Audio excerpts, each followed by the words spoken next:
I that's what people are worried about, don't you think? Outliving their money, Outliving 100%. their money. That's Absolutely. exactly what people are worried about.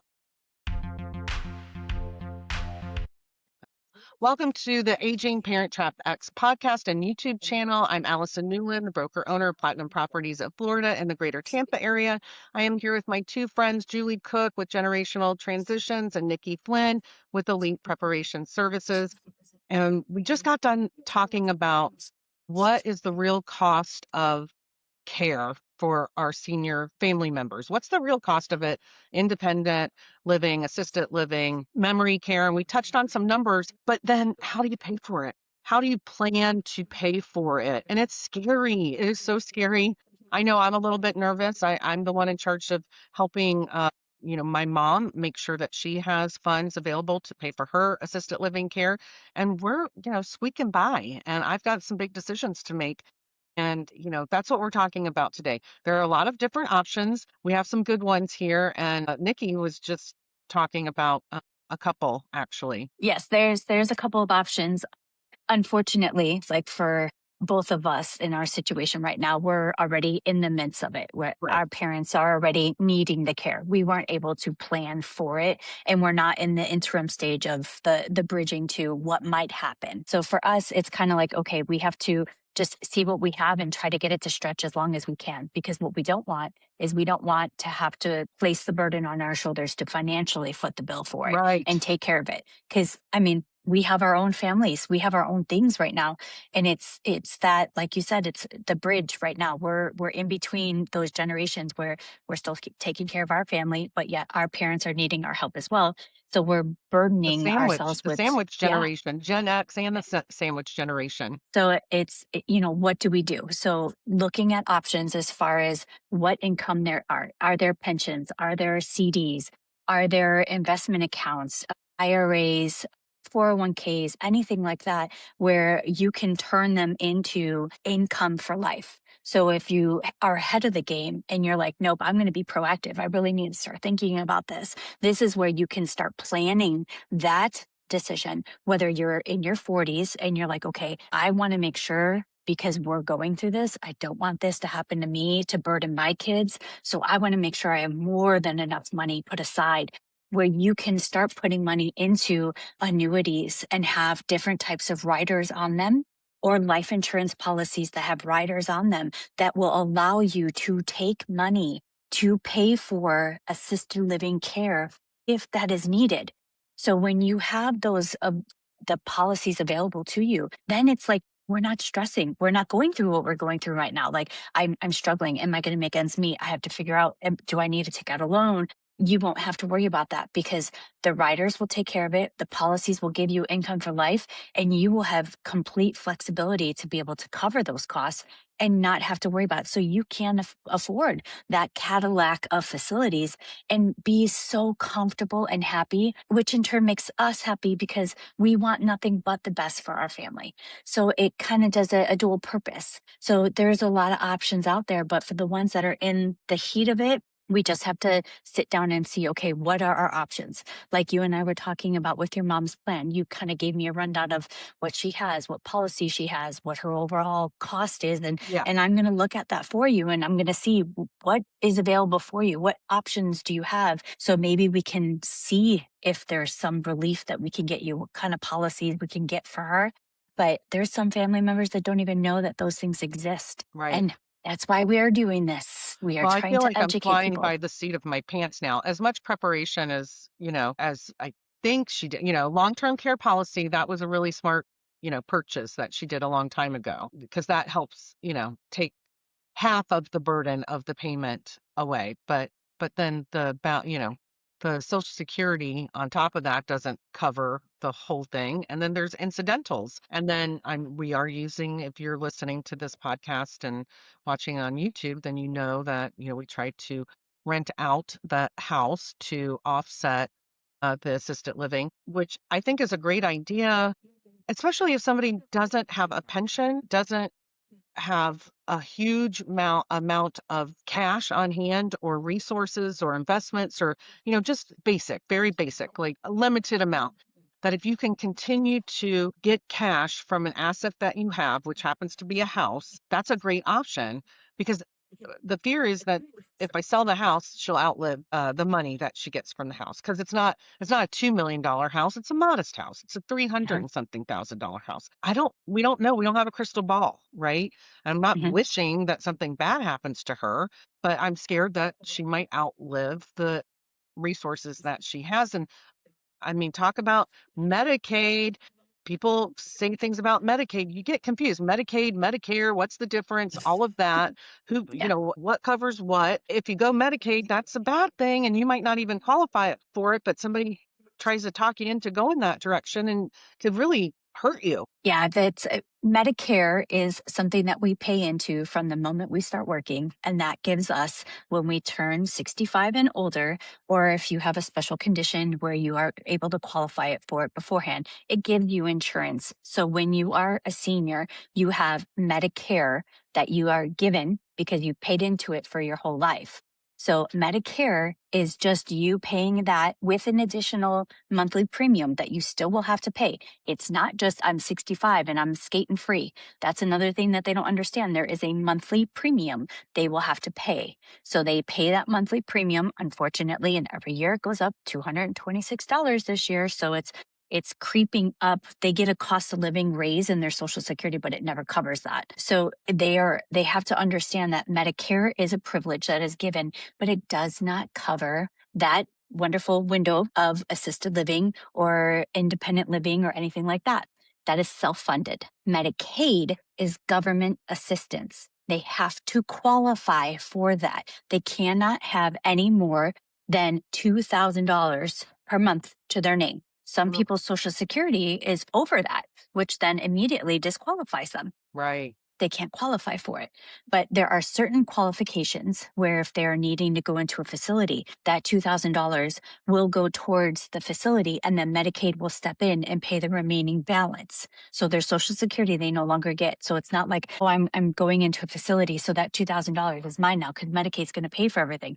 No, no, no, no, no. That 2000 goes towards it and then Medicaid pays the remainder. So, and you have to qualify for it. So if you do have a house, Medicaid will put a lien on the property because why should they take care of everybody for free? They need right, to recoup the money.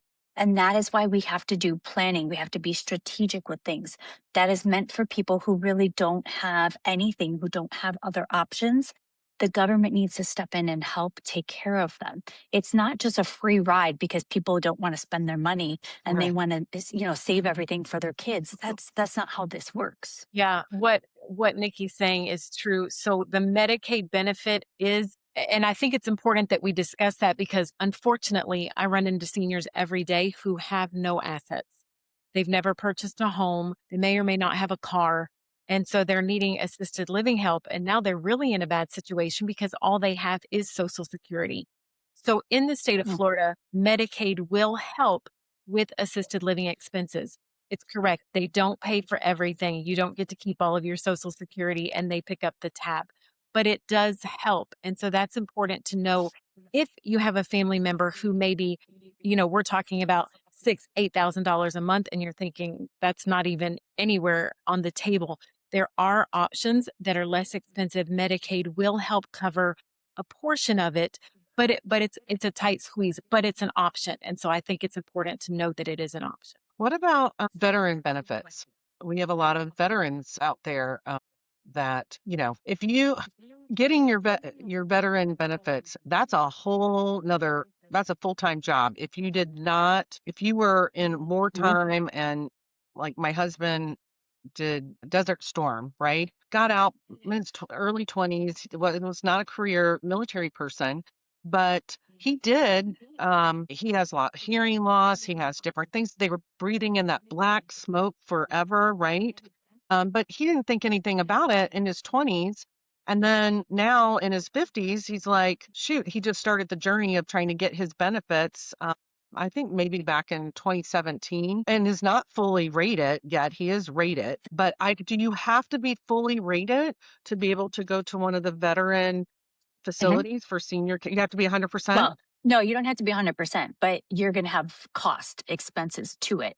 And the level of care is going to be dependent on the availability of your disability rating. And that Mm-hmm. will also affect what insurance you get. So there is additional insurance that they can qualify for that will help that bridge that gap in between there, but they have to have that rating done. And it is so difficult to get the rating done because we're talking about how many hundreds of thousands, if not millions, of our veterans are out there that are needing help, that they have a small handful of people that actually do the ratings to get them qualified for these benefits. It So it it it is takes a it while. is it's very that's a whole that's a whole nother thing. It is literally you can apply for this stuff and they deny. It's rubber stamp denial Mhm. over and over again until the You have veteran to keep gets appealing. Mhm. yeah, and they get frustrated and then they just give up. And that's the hope, I believe, Yes. but then thankfully we have some resources where my husband can pay for a private doctor to give a diagnosis. But Mhm. people don't even know that that's the game that's being run to get the 100% rating or even get close to it. And there's, tax savings involved with that. You get 100% rated as a veteran. You don't have property taxes anymore. And that might not even be a thing in Florida going forward. That's another thing. But yeah, that's a whole nother conversation. But I had on my notes like veteran benefits, if that was because there are veteran facilities very close by in Land O'Lakes, Florida. There's a veteran nursing home. I don't know how many beds it has. I don't know if your spouse can always go with you or not. If it's a senior facility, and I'm not exactly sure what services they offer there, honestly, and how good is the care? I don't know. Ugh. I do know that they won't separate the seniors, so there will be an extra cost for the spouse, just like when you do the burials. When you go into a veteran facility, I know this firsthand from dealing when my father passed away, is when you go into a veteran memorial center, they will handle everything for the veteran free of charge, full nine, military honors, all of that. But the spouse will always have an additional fee. Same Mhm. thing with the facilities. They don't want to separate them. They want to keep them happy. They want to keep them together. And the other thing to consider is veterans do have a benefit called aid and attendance for veterans who served wartime and their spouses, where it will go towards assisted living. There is an approval process, but that is something that a lot of veterans don't even know is an option if they're looking at assisted living, that the VA will help cover some of those expenses. And is that for facilities that are not veteran facilities? It could be like the facility where my mom actually is or my father-in-law. Yes, I've not I Right. I don't believe I've ever run into a community that would not accept the VA benefit. Yeah. Most Interesting. very, very open to because they promote most communities you walk in and there's a wall right away, a wall of honor, There uh, is. promoting their veterans. So yeah, that aid and attendance benefit is very common and a great benefit for veterans who've served. I don't think they could build enough facilities for veterans I don't alone. think they Like could either. there's But just too many. yeah, I don't think they could either. So, is there a point in time that you guys know about where some it's just too late to get long-term in care insurance that's affordable? I mean, When you start looking into once you're after 60, then it starts getting really, really expensive. And at that point, it's like, let's sit down and figure out what assets you actually do have and talk about what other options. Because when you're 60, 65, that's when the policies start getting extremely expensive. what does And then it's extremely like expensive mean? What I mean, probably double to triple what a normal premium would be. Somebody in their 40s, their early to late 40s, is probably going to be the cheapest you will ever be able to get the policy. so like $100 a month? I mean, We're talking probably closer to like three, 400, but depends for on the, someone in their 40s yeah, well, ish. yeah, for someone in their 40s, you're looking at about 150, Oh, but okay. it depends on the carrier. Yeah, of Like you course. have different, and then what additional payments, what level of policy that you want. So The those are length all the just, length of time that it'll pay out, all that kind of stuff. Yeah. but that's why you look at, so it's a conversation. Just like with estate planning, insurance planning is a conversation. What are your goals? So it's not just, oh, long-term care, set it and forget it. No, maybe long-term care and a life insurance policy with a rider. So we don't have that running out stage. So Mhm. yes, we'll exhaust the long-term care policy. We're paying for it. We're going to max it. We're Yeah. going to get everything we can for it. And then let's also look at a long term or a life insurance policy with that rider for long term care in there. So that way we have that extra cushion so we don't have to stress. Yeah. There's lots of things. And there's also, I mentioned my area of expertise is talking about the house.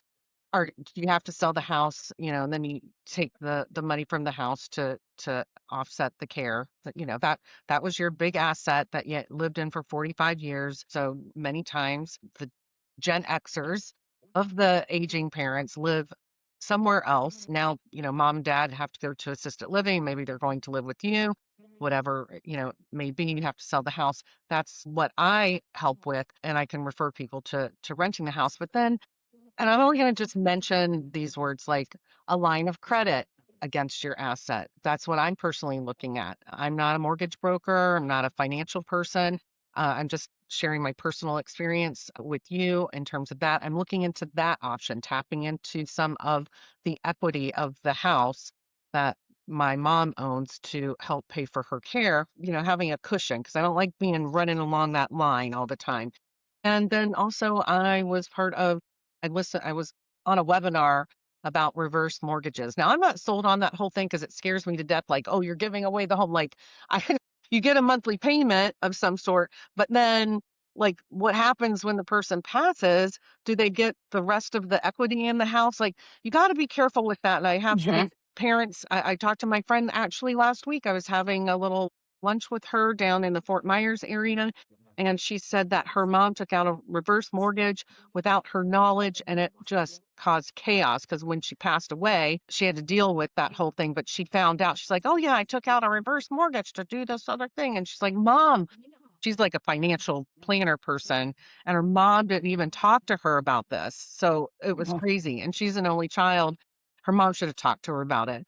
If you have any questions about anything that we talked about today, make sure you look at the description below for our contact information. If you're listening to us on the podcast, there is a link to the YouTube channel. Thanks for watching.